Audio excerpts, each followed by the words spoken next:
Ever wondered where the digital backbone of your project management tools resides? Where do the servers that power Wrike, your trusted companion in organizational chaos, hum away?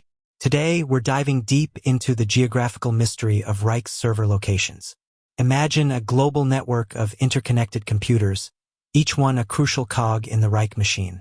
From the bustling metropolises to the serene countryside, these servers are the unsung heroes behind your seamless project management experience. Before we embark on our virtual server safari, let's understand why server location matters. For starters, it impacts data latency, the time it takes for information to travel between your device and Wrike servers.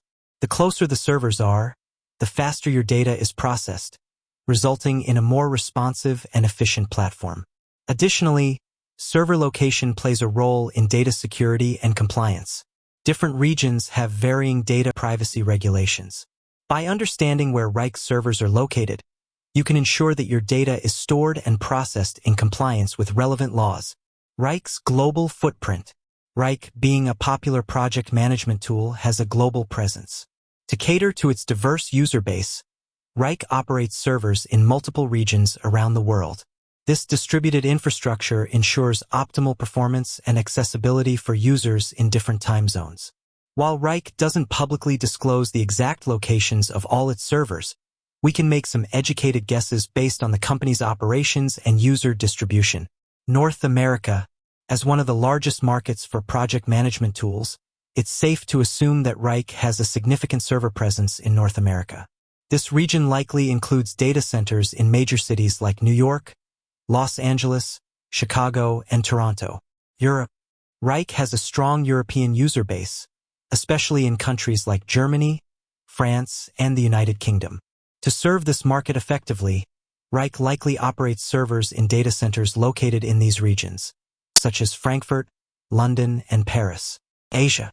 Given the rapid growth of the Asian market, Wrike has expanded its server infrastructure to include locations in Asia. Major cities like Tokyo, Singapore, and Hong Kong are potential candidates for Wrike's data centers. Australia and New Zealand.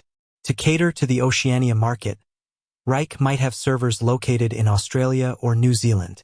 This would help reduce latency for users in these regions. Cloud providers.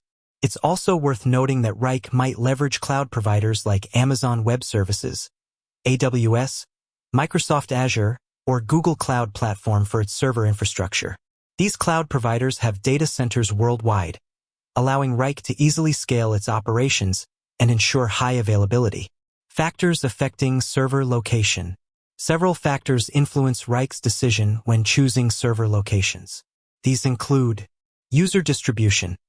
Wrike likely concentrates its servers in regions with a high concentration of users to minimize latency. Network connectivity. The availability of high-speed internet connections is crucial for server performance. Data center costs. The cost of operating data centers varies across regions. Wrike aims to balance performance with cost efficiency. Regulatory compliance. Wrike must comply with data privacy regulations in the regions where it operates servers.